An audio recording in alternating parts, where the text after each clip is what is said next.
Bonjour à tous et bienvenue dans cette nouvelle vidéo de la première de l'année 2025 et je tenais déjà à vous souhaiter la bonne année, tous mes vœux de bonheur, de réussite et surtout la santé et aussi pourquoi pas des coups de cœur littéraires, hein, ça fait toujours plaisir n'est-ce pas? Donc voilà, je vous reviens aujourd'hui avec cette traditionnelle vidéo bilan de l'année écoulée puisque je vais vous parler de tout mon bilan lecture de l'année 2024. Je vous parlerai du nombre de livres que j'ai lus, de mes meilleures lectures mais aussi un petit peu des pires. Je vais pas trop m'étaler dessus mais je vais aussi en parler. Savoir si j'ai des auteurs que j'ai découverts cette année ou qui ont jalonné un petit peu mon année 2024. Est-ce qu'il y a eu des événements marquants? Est-ce que j'ai tenu les bonnes résolutions que je m'étais faites en début de l'année dernière ou pas du tout? Et quelles sont mes intentions, mes bonnes résolutions pour cette année à venir, 2025? Donc sans plus tarder, je vous propose qu'on commence tout de suite. Alors mon année 2024 en termes de lecture n'a pas été toujours au beau fixe. J'ai eu un rythme de lecture pas toujours régulier. J'ai été beaucoup occupée, notamment les week-ends. Je vous en ai déjà un petit peu parlé dans mes vlogs ou sur mon blog, mais voilà, mon année 2024 a été jalonnée par pas mal de travaux durant les week-ends puisqu'on retape un appartement avec mon chéri, donc forcément le temps de lecture était pas au beau fixe, mais j'ai quand même lu 32 livres. Alors c'est pas fou, pour certains ça peut être très peu, pour d'autres ça peut être beaucoup. C'est vrai que moi mon rythme de croisière habituel c'est plutôt 52 livres, un livre par semaine puisqu'il y a 52 semaines dans une année. Bon là 32 clairement j'y étais pas, c'est 7 livres de moins par rapport à 2023, donc voilà c'est pas ouf, mais sur les 32 livres, alors j'ai voulu voir un petit peu le ratio entre les services presse et les lectures perso. Je trouve que c'est intéressant pour essayer d'équilibrer entre les livres que j'accepte de recevoir mais que que je choisis sans trop choisir on va dire, et ceux que je choisis vraiment parce que j'ai très envie de les lire, etc. Après mon avis reste le même, hein, que ce soit un service presse ou une lecture personnelle, je donne mon avis de la même manière, je suis toujours sincère et honnête. C'est pas parce que j'ai reçu un livre gratuitement entre guillemets que j'en parle différemment. Si j'ai pas aimé, je le dis et je dis pourquoi. Donc pour le ratio, donc j'ai lu 18 services presse et 14 lectures perso. Voilà, c'est un peu plus de services presse que de lecture perso, mais je trouve que quand même l'équilibre est pas trop loin en tout cas. Donc je suis plutôt satisfaite de ça. Donc j'essaierai de garder ça hein, pour l'année 2025. En termes de nombre de pages lues, j'ai lu 11 769 pages, ce qui est moins de 2559 pages par rapport à l'année dernière, donc forcément j'ai lu moins de livres, donc moins de pages, mais je trouve que quand même je m'en sors pas trop mal. En termes de nombre de pavés lus, alors ce que j'appelle les pavés, ce sont les livres qui font plus de 500 pages, donc les gros livres. J'en ai lu 4, donc c'est 2 de moins par rapport à 2023, puisque j'en avais lu 6. Donc ça peut expliquer aussi parfois le nombre, de lire moins de livres puisqu'on en lit des plus gros. Mais bon là j'en ai lu que 4. Le livre le plus long, mais justement parlons-en. Le livre le plus long que j'ai lu c'est Le 8 de Catherine Neuville qui fait 752 pages. C'est un beau bébé, en plus c'est sur du papier cigarette, papier bible, vraiment très fin. Mais j'ai adoré cette lecture, je vous en reparlerai dans mes meilleures lectures juste après.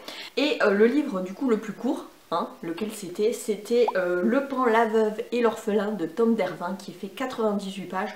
On peut quasiment parler de nouvelles à ce stade-là. C'était de la fantaisie et pareil je vous en reparle parce que c'était vraiment chouette. Arrivons maintenant à ce qui vous intéresse peut-être le plus dans cette vidéo, c'est-à-dire mes meilleures lectures de 2024. Donc j'en ai eu quand même pas mal. Est-ce que j'ai eu des coups de cœur?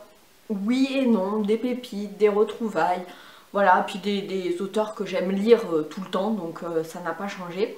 Donc je vous en parlais juste avant, une découverte pour moi ça a été Tom Dervin, puisque j'ai lu en janvier 2024 donc le Pan, la Veuve et l'Orphelin, qui était donc ma découverte de cet auteur, qui est un auteur de fantasy adulte, qui est auto-édité, donc c'est peut-être pour ça qu'on n'en entend pas beaucoup parler, mais en tout cas c'était vraiment une chouette découverte parce qu'il a une plume incroyable, c'est un narrateur, un conteur né. Vraiment j'avais adoré découvrir son univers des royaumes sans lune dans cette nouvelle là, Le Pan, la veuve et l'orphelin. Et suite à ma chronique positive de cette nouvelle, il m'a gentiment envoyé son premier roman, donc il avait écrit juste avant, qui s'appelle Le Porte-Rune, que j'ai lu là au mois de décembre. Donc en fait j'ai commencé l'année avec Tom d'Hervin et j'ai terminé avec Tom d'Hervin, et j'ai adoré aussi Le Porte-Rune, que j'ai écouté, en fait que j'ai lu en version papier et que j'ai écouté en audio, puisque Tom d'Hervin propose aussi un audiobook sur sa chaîne YouTube. Il lit lui-même son roman et c'est d'une qualité incroyable, il a une voix incroyable qui sert magnifiquement son récit. En plus il y a toute une DA au niveau auditif avec de la musique, avec des bruits, etc. qui est complètement immersif. Donc vraiment un auteur à découvrir et à suivre. Et j'espère vraiment qu'il pourra peut-être être édité s'il le souhaite dans des maisons d'édition, parce que vraiment son travail est d'une extrême qualité. Donc si vous aimez la fantaisie adulte, allez-y, allez découvrir Tom d'Hervin parce que vraiment c'est une petite pépite. Ensuite dans les retrouvailles, j'ai adoré retrouver la plume de Joël Dicker avec Un animal sauvage que j'ai lu, et pour moi c'était une réconciliation avec Joël Dicker, puisque c'est un auteur que j'aime beaucoup. J'avais adoré Harry Kéber, j'avais adoré Le Livre des Baltimore, mais j'avais été un petit peu déçue par L'énigme de la chambre 622 je crois, et puis c'était quoi encore, bon, Stéphanie Meyer, bof, voilà, c'était sans plus. Mais là vraiment il revient à ce qu'il faisait de mieux au début de sa carrière avec Harry Kéber, etc.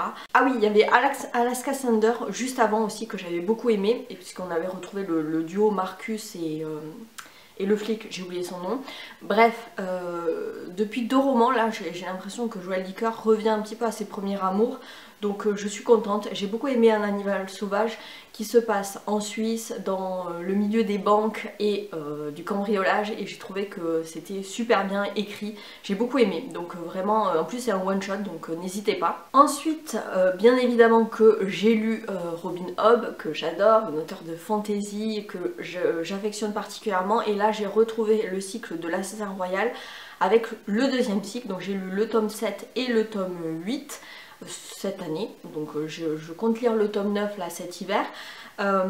Après mon coup de cœur des Aventuriers de la mer qui avait été vraiment incroyable, cette saga était juste pépite. Je pense que elle surpasse de toute façon l'Assassin Royal pour moi, mais j'ai quand même apprécié retrouver Fitz et tous ses compagnons dans ce 2e cycle, et donc bien sûr que je le continuerai là en 2025. Une découverte aussi pour moi, même si c'est un auteur que tout le monde connaît à peu près, surtout dans le thriller français, c'est Olivier Norek avec Surface, puisque je n'avais jamais lu cet auteur, croyez-le ou non, je n'avais jamais lu Olivier Norek, et j'ai découvert sa plume avec Surface, et waouh, c'était incroyable. Il a une plume tellement addictive, c'est un véritable page turner.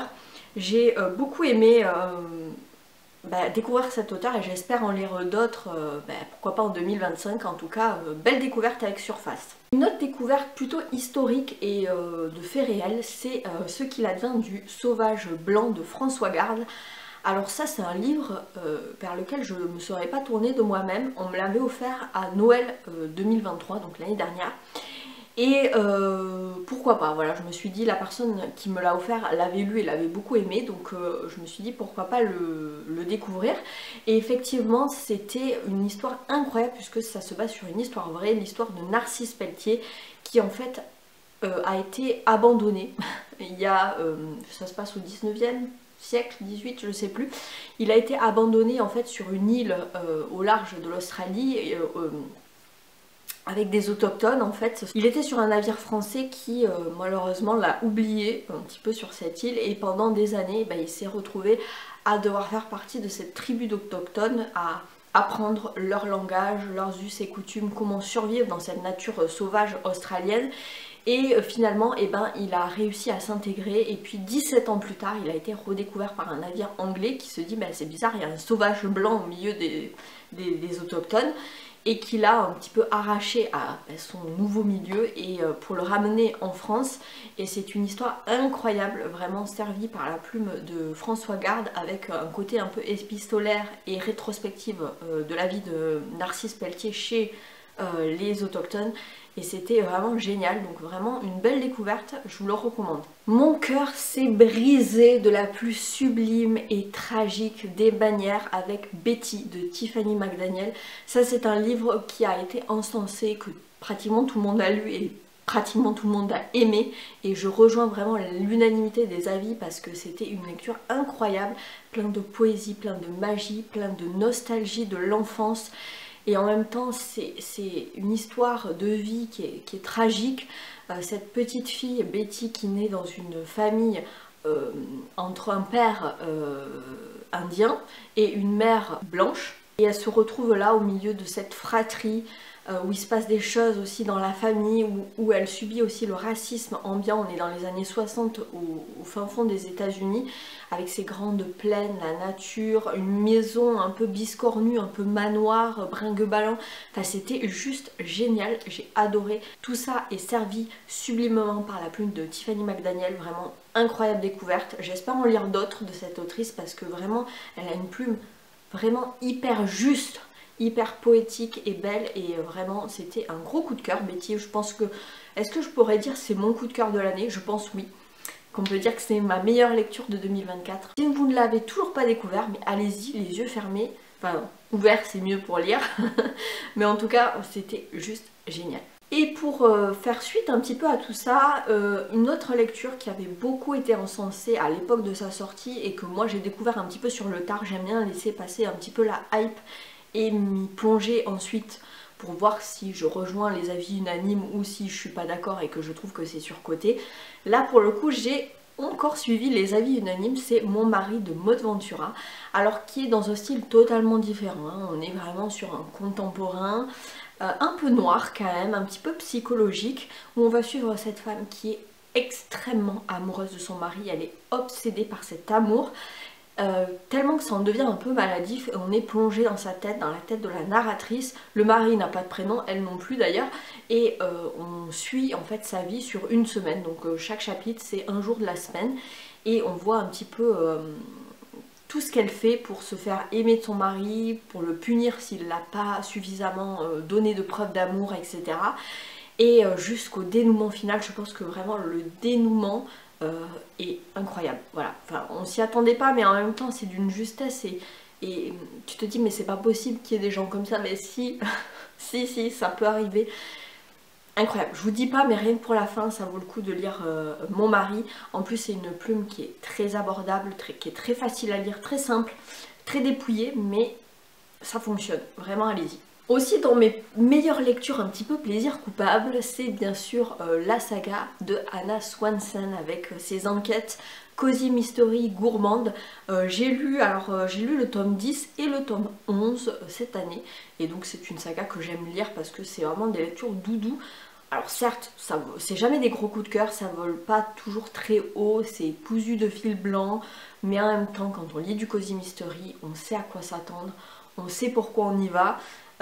Et c'est pas toujours les ressorts de l'enquête qui sont les plus brainfuck ou qui te retournent le cerveau, les plus intelligemment construits. Non, là on n'y va pas pour ça, on y va pour l'ambiance, pour le côté doudou, pour le côté sucré, le côté tout le monde se connaît dans ce petit village du Minnesota. Et moi j'aime énormément retrouver les personnages de Hannah, de toute sa famille, de ses amis, et vraiment je m'attache à eux, donc voilà, c'est toujours un plaisir de retrouver cette saga. Et pour finir, je vous en parlais tout à l'heure, une de mes meilleures lectures aussi, ça a été la découverte de Le 8, donc le premier tome de cette saga du jeu de Mont-Glan de Catherine Neuville, qui est un beau bébé hein, de pratiquement 800 pages, mais qui est incroyablement riche. On est sur une alternance passé-présent. Alors c'est pas vraiment le présent puisque ça se passe dans les années 70 avec notre héroïne Catherine. Et on a aussi une partie au XVIIIe siècle avec la Révolution française, Napoléon, etc. Donc on a vraiment une double temporalité avec des femmes fortes, des femmes badass à chaque fois, et on a tout ça sur fond de mystère, d'un jeu d'échecs qui aurait un incroyable pouvoir. Donc il y a un côté historique, un côté ésotérique, un peu à la Dan Brown, que j'ai adoré, mais c'est foisonnant, c'est bien écrit.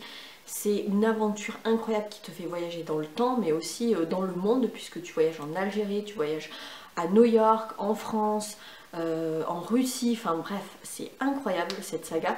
Il y a le deuxième tome qui est sorti, enfin qui a été réédité par les éditions Cherche Midi, qui est sorti là en novembre, donc peut-être que je le lirai, j'aimerais bien, je serais assez curieuse de lire la suite.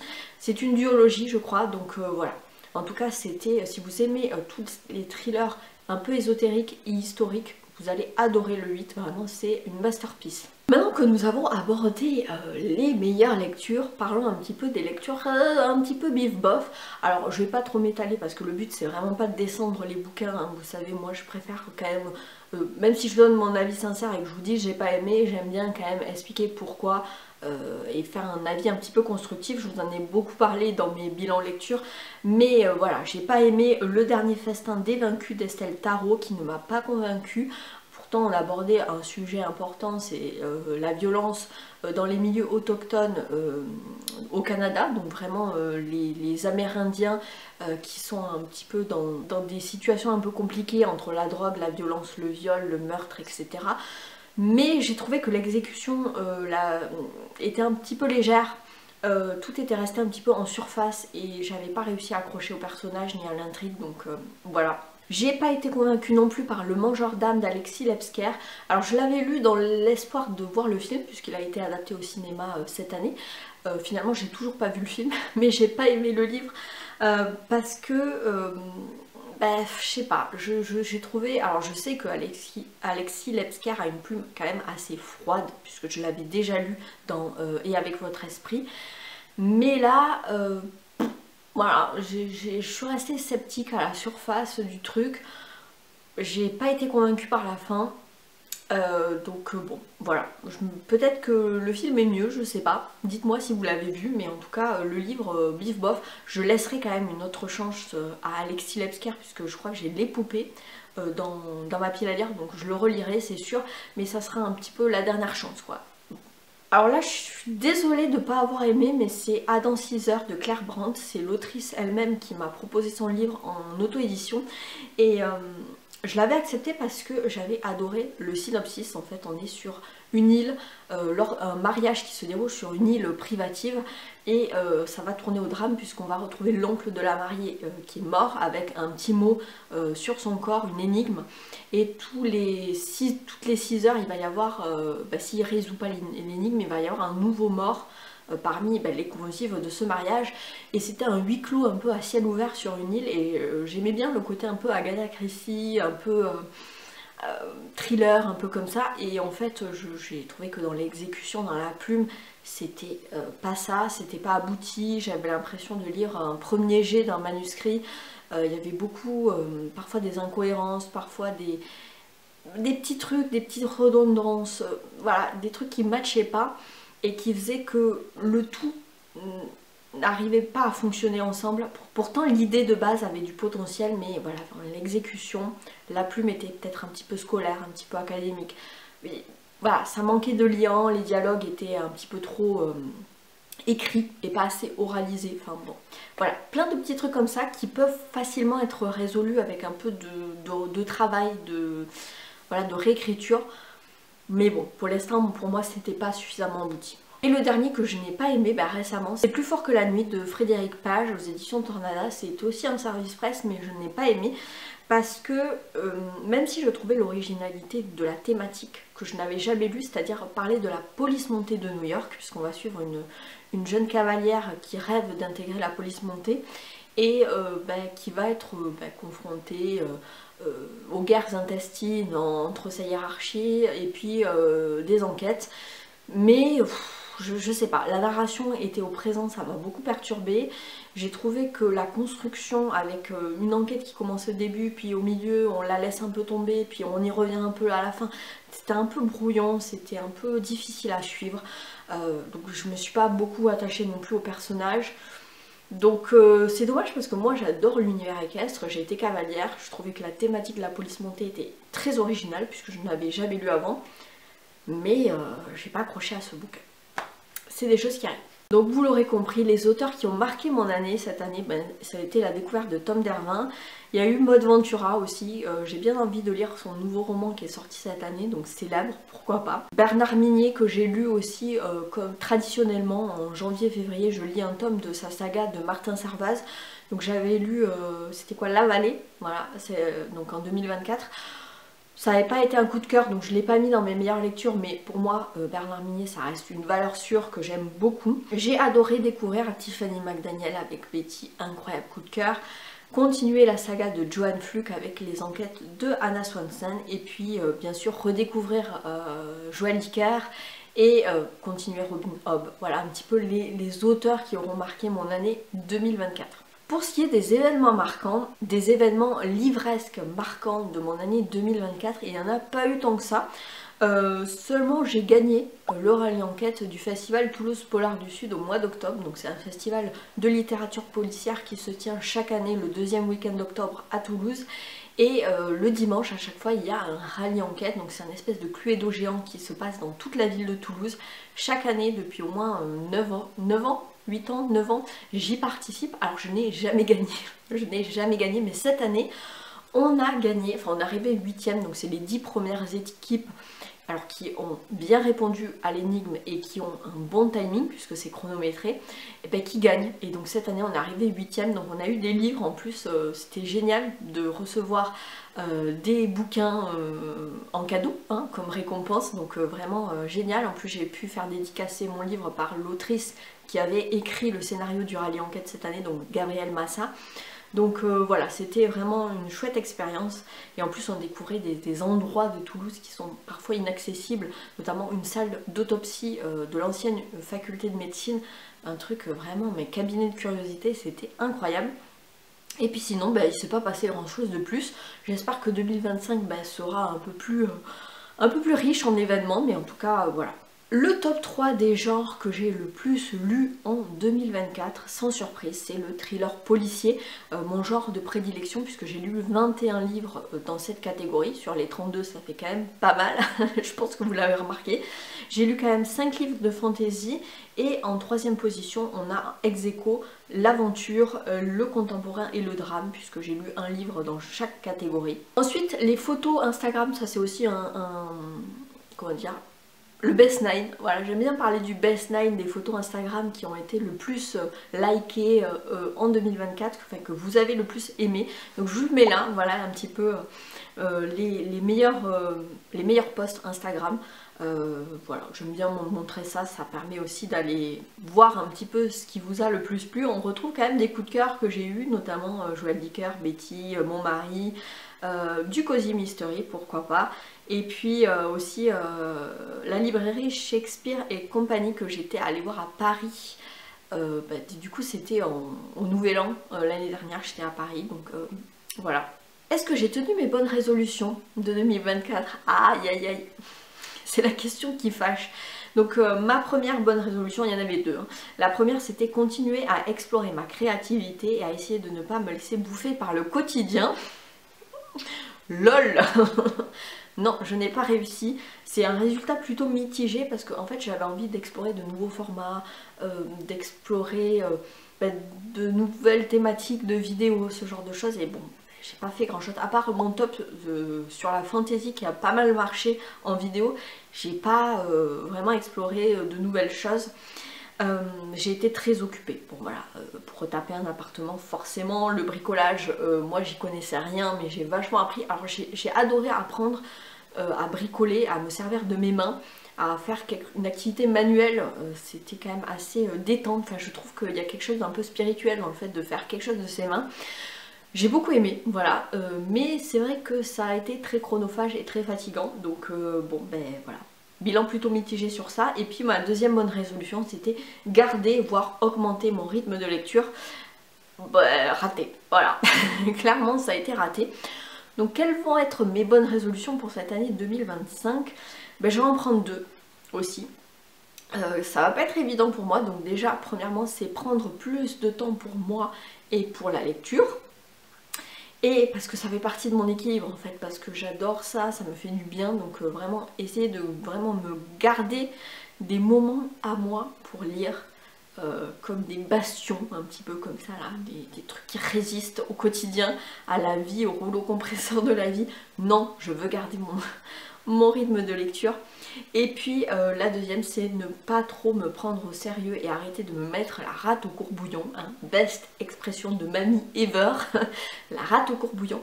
Parce que c'est pas uniquement par rapport au rythme de lecture, mais c'est dans la vie en général. J'ai un peu tendance à être anxieuse sur des trucs, à me prendre trop la tête, notamment au boulot. Des fois je me dis mais est-ce que ça aura une importance dans 10 ans? Non. Est-ce que sur mon lit de mort je regretterais de ne pas avoir fait ça au boulot ou de ne pas avoir répondu ça en réunion, je sais pas. Non, non, on s'en fout. Enfin on s'en fout, non c'est important, mais bien sûr ça fait partie de la vie, mais il faut remettre les choses un petit peu à sa place et ça c'est très difficile, le lâcher prise. C'est pas un exercice évident, mais j'espère essayer d'aller un peu plus dans cette voie-là en 2025. En tout cas, c'est mon intention. Voilà, un petit peu pour mon bilan de l'année 2024. J'espère que cette vidéo vous aura plu. Si c'est le cas, n'hésitez pas à me mettre un petit pouce en l'air, ça me fera très très plaisir. N'hésitez pas aussi à commenter dans les commentaires, de me dire un petit peu quelles ont été vos meilleures lectures en 2024. Pourquoi pas me donner aussi vos flops, hein. Ça permet aussi d'éviter de remplir notre wishlist. Voilà, n'hésitez pas à me faire votre petit bilan si vous avez envie de partager un petit peu et de répondre à ces questions dans les commentaires. Je serai ravie de vous lire et d'échanger avec vous. En tout cas, moi je vous souhaite une excellente année 2025, qu'elle soit riche en découvertes littéraires, en coups de cœur et tout ce que vous voulez, surtout la santé, hein, c'est le plus important. Voilà, je vous souhaite d'excellentes lectures et je vous dis à très bientôt pour une prochaine vidéo. Ciao!